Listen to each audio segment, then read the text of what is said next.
The day that I worked with Demi, my wife and I were having, I can't call it an argument, she won't let me call it that. It was a spirited conversation, right?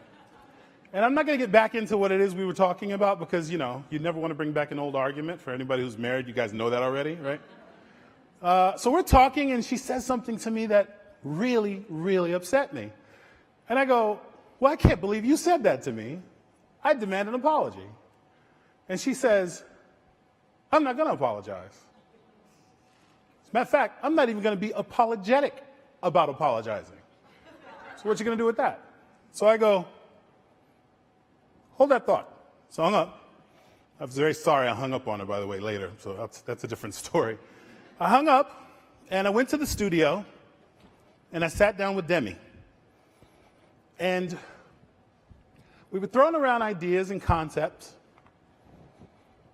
And I blurted out, hey, let's do a song called Sorry Not Sorry. And she goes, yeah, because she has her own connection to that concept. She's an unapologetic person in general about her past, and she feels like she shouldn't have to apologize for some of the things that she's been criticized for. So, the other part of it is, sitting here with Demi. Can I get a live shot of the computer? And that's what I'm staring at. Now this is the program that I use to make music. And right now this is the equivalent of a blank canvas. There's nothing here. And while you are in the studio and you are a record producer, the people in the room are looking at you for the initial spark of inspiration. You are the person you are the catalyst. You have to start the entire thing off. So here's one of the biggest pop stars of all time sitting there looking at me. There was a songwriter named Sean Douglas in the room, who's also one of the biggest songwriters in the world, sitting there looking at me, right? And I'm like, what the heck am I doing here? And I'm like, okay, I guess it's my turn to do something. So this is exactly how it went. I'm sitting there and I go into my litany of sounds and I say, all right, let me start. In the industry, we would call it, let me start a vibe. All right, here we go.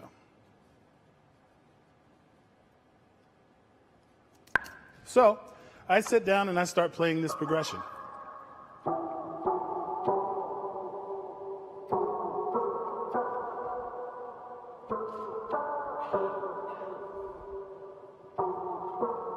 Right? So I think I'm playing it. I'm not turned around. I'm not looking at what anybody's doing behind me. I think in my mind, you are killing this right now. I turn around and I have the most stone face in the world and she is not impressed, right? So I'm not doing my job at this moment. So I go, okay, I got to switch up. So I pull up another instrument. Now for those of you who don't know, this next instrument I'm about to pull up is called an 808. And you hear it a lot, especially in a lot of urban music today. It's this low, boomy sound that you hear in a lot of music.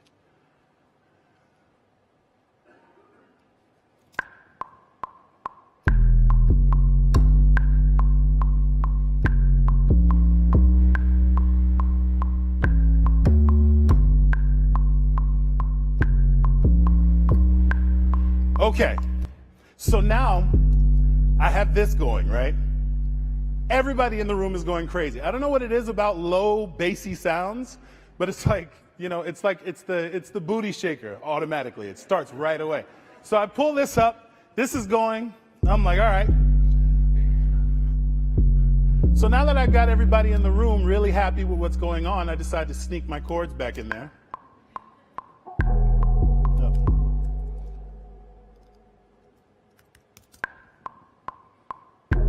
Oh, goodness. Yeah, see, this type of thing happens in the studio too, believe it or not.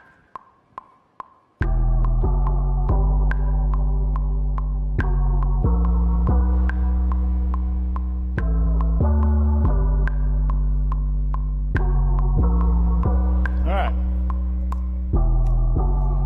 So now I got my sounds, I got my 808, I got my chords, it's moving, everybody's feeling good.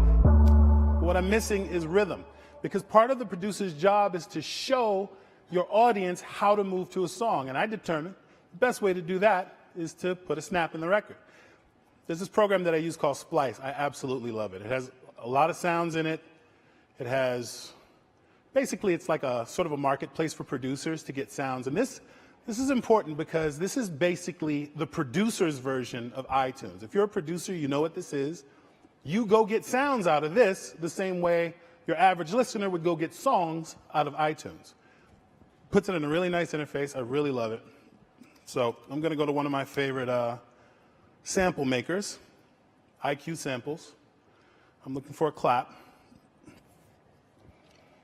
And this process, when you hear this weird sound, this is what you'll hear in a studio for most of the time. It's the process of looking for sounds, right?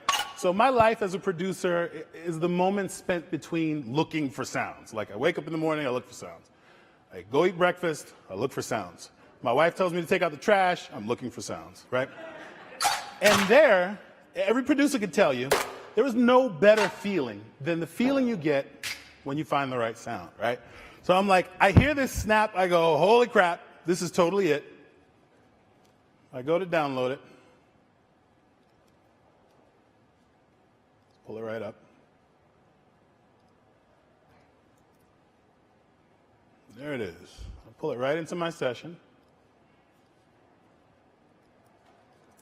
And what I'm doing basically is almost like an abbreviated version of what I did in the studio. In reality, this was an agonizing process of making sure that I poured over every part of this track to make sure it sounded perfect. Hey, let's go. All right.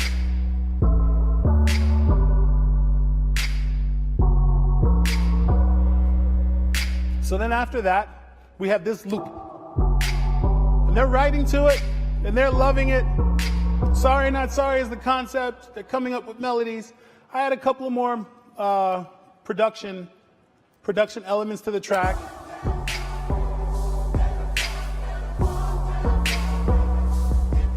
Hey.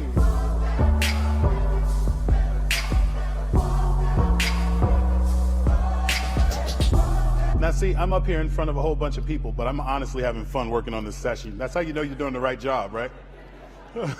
I could sit here and actually do this for real. Okay. And so, after about 45 minutes of writing the song, then maybe another hour of cutting the song, this is what we end up with. Baby, I'm sorry. I'm not sorry. Baby, I'm sorry. I'm not sorry. Being so bad got me feeling so good.